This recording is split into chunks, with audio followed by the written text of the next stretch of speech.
사도행전 15장 1절 보겠습니다. 사도행전 15장 1절입니다. 그리고 어떤 사람들이 그 유대로부터 왔다. 그들은 그 형제들을 가르치고 있다. 왜냐하면 너희가 모세의 법대로 할례를 받지 않았기 때문이다. 너희는 구원을 받을 수 없게 되어 있다. 본문은 바울과 바나바가 그 제자들과 함께 안디옥에 적지 않은 시간을 머물러 있을 때의 일입니다. 바울과 바나바가 이방인들에게 복음을 증거할 때 할례에 대한 부분을 가르치지 않았습니다. 그렇지만 이방인들은 예수 그리스도 복음을 받아들였습니다. 예수 그리스도 복음을 받아들였다는 것은요, 십자가와 부활을 믿었단 말이에요. 바울과 바나바의 1차 복음은 안디옥 교회에 있었습니다. 그런데 유대에서 온 어떤 사람들은 안디옥에 있는 바울과 바나바가 가르친 그 제자들에게 구원을 받지 못한다고 증거했습니다. 안디옥에 있는 사람들은 모세의 법대로 할례를 받지 않았기 때문에 구원을 받지 못한다고 이야기를 한 거죠. 할례에 대한 부분은 앞에서 설명했지만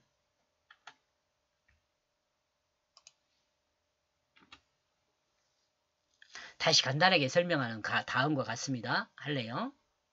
할례는 난지 8일 만에 받는 것입니다. 이는 부모의 신앙을 근거로 부모가 자녀를 유아세례도 포함됩니다. 하나님의 말씀 안에서 양육하겠다는 신앙 고백과 다짐에 표시한 증거입니다.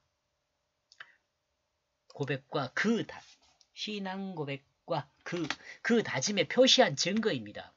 난지 8일 된 아이가 자신이 죄인인 것과 회개라는 것을 알 수가 없죠. 그러므로 부모의 신앙을 의지하여 할례를 받는 것입니다. 이것을 유대인들이 몰랐을 리가 없는데 혈통을 강조하다 보니까 할례를 강조할 수밖에 없는 거예요.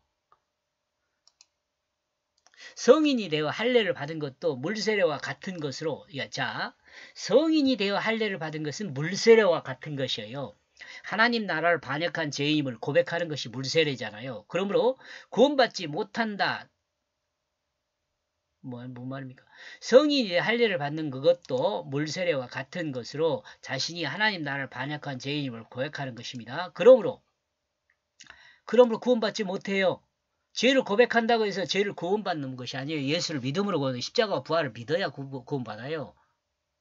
우리의 죄를 용서해 주는 것은, 여러분, 죄를 고백한 것은 죄를 고백했어요. 그러면 용서를 받은 거예요? 아니에요. 죄를 고백한 거죠. 자기네 죄를 인정한 거예요. 그 용서는 누가 해줘요? 하나님이 해주죠. 근데 하나님 해줄 때 뭘로 해준다는 거예요? 죄를 고백했으니까 죄를 용서해 준 것이 아니고 십자가를 믿으니까 용서해 주는 거지. 십자가를 믿으니까. 내가 죽었다는 것을, 나 죽었어요 하나님, 이걸 믿으니까 용서해 주는 거예요.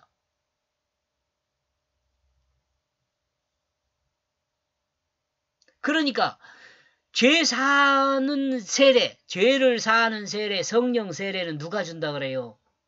예수님이 준다 그래요. 마가복음에 나와 있어요. 여러분이 충분히 그거 이해할 수 있어요. 죄를 용서해 주는 것이 어떤 원리인지. 이 십자가와 부활을 믿음으로 용서해 주고 새 생명으로 거듭나는 거예요. 하나님 앞에요. 죄를 고백하는 것은요. 마가가 뭐라고 성경에 증거하고 있냐면, 나는 하나님 나라를 반역한 죄인입니다 라는 것을 고백하는 거라 그래요. 회개의 세례라 그래요. 회개의 세례. 그렇게 회개를 할 때 그 사람의 마음 상태가 어떻게 되느냐? 평탄케 된다 그래요. 평탄케. 그래가지고 하나님 말씀이 그 마음에 심어지게 평탄케 된다 그래요. 죄를 고백해야. 이 할례를 이해하지 못한 거예요. 제가 지금 말씀드린 내용들을요, 잘 꿰어보면, 할례가 뭐구나, 세례가 뭐구나, 분명히 알 수 있어요. 물세례에 대한 부분요. 성령 세례에 대한 부분은 예수를 믿음으로, 십자가 부활을 믿음으로, 내가 죽고 내가 살았다는 것을 믿는 것이 믿어지면 그거 사람 성령 받은 사람이요. 근데 이제 성령 받아놓고는 나가 죽었다는 것을 못 믿는 사람들이 있어, 가끔. 그래서 계속 자기가 살아나지, 끝까지 살아난 사람도 있어. 이런 사람 그건 못 받아요. 끝까지 자기가 살아있으면 어떻게 구원을 받아? 진실하게 될 수가 없는데.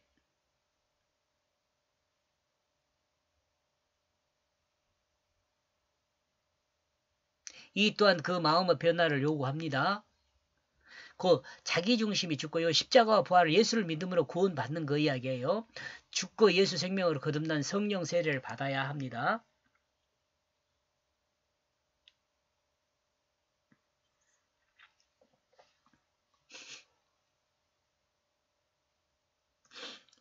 예수 그리스도 십자가와 부활 이전에는 성전 제사와 율법을 행함으로 예수를 바라보는 믿음에 기인하여 구원의 길에 들어설 수 있었습니다.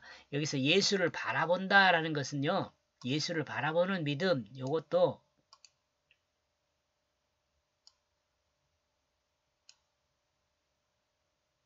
밑줄을 꺼가지고 하나 붙여줍시다. 설명을.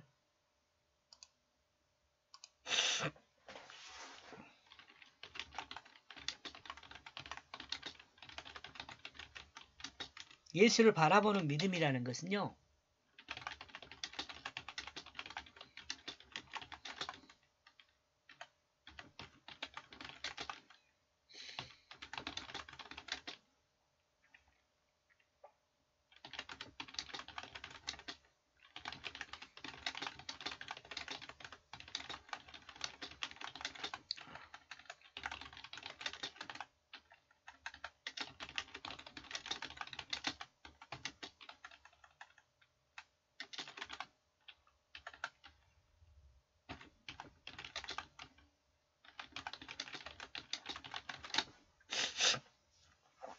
성령으로 산 것을 믿는 것이고 하나님 말씀의 뜻으로 산 것을 믿는 것이에요. 요 지금 구약에서 예수를 바라본다는 그 말 자체가요.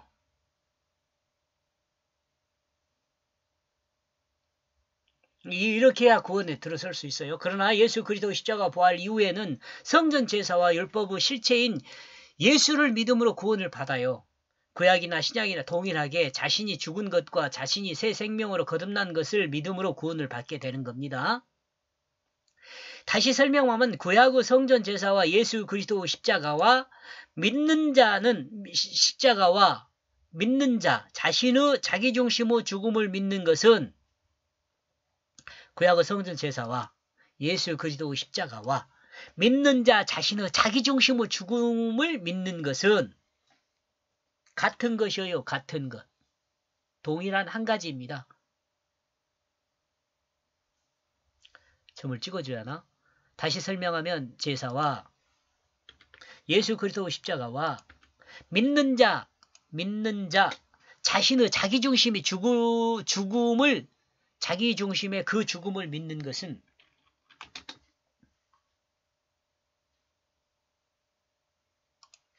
자기중심 그 죽음을 믿는 것은 동일한 것이다. 그리고 다시요. 이제 율법을 지키는 것과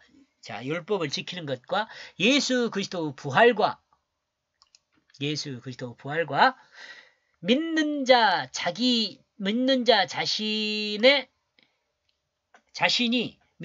자신이 예수 생명으로 거듭난 그것을 믿는 것은 동일한 한 가지입니다. 좀 어려운가요? 이 내용을 한마디로 말하면 구약에서는 성전 제사와 율법을 지키는 것이고 신약에서는 예수 그리스도 십자가와 부활을 믿는 것고 신약에서는 예수를 믿는 것이라고 말을 해요. 이것은 구약이나 신약이나 믿는 것입니다. 이것은 구약이나 신약이나 믿는 것이다.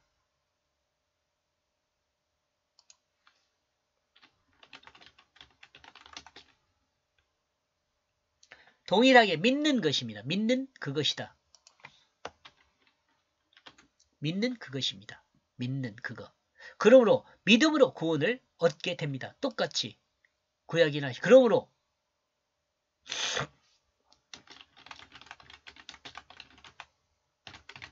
구약이나 신약이나 믿음으로 구원을 얻어요. 예루살렘에서 온 유대인들이 이 내용을 알지 못하고 있다는 생각입니다. 그러나 바울과 바나바는 이와 같은 내용을 분명하게 확실하게 알고 있기 때문에 안디옥의 제자들에게 이 내용을 교육할 이 내용을 교육한 것으로 볼 수 있습니다. 안디옥의 제자들 이 내용이요. 지금 제가 여기 설명하는 내용을 아마 안디옥에 있는 그 사람들에게는 이 바울과 바나바가 교육을 했을 것이다 이렇게 이해한 거죠. 모든 목사가 잘 알고 있겠지만 모든 목사님들이 다 잘 알고 있겠지만 인간이 구원을 받는 것은 믿음으로 구원을 받게 됩니다. 이 믿음은 자기중심이 죽음을 믿는 것과 자기중심의 죽음을 믿는 것과 믿는다 자신이 예수 생명, 성령, 하나님의 뜻, 진실로 거듭난 것을 믿음으로 구원을 받는 것입니다. 이것을 잊지 말아야 합니다. 그리고 이것을 확실히 가르쳐야 합니다. 유대 그리스도인들은 예수 그리스도 복음을 자기 지식 안에서 받아들인 사람들입니다.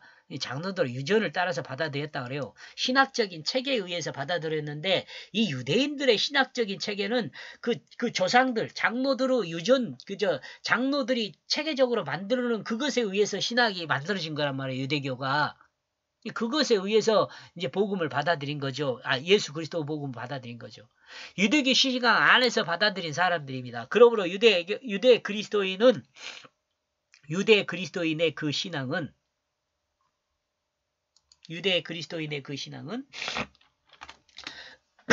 그리스도인의 신앙과 충돌이 일어납니다.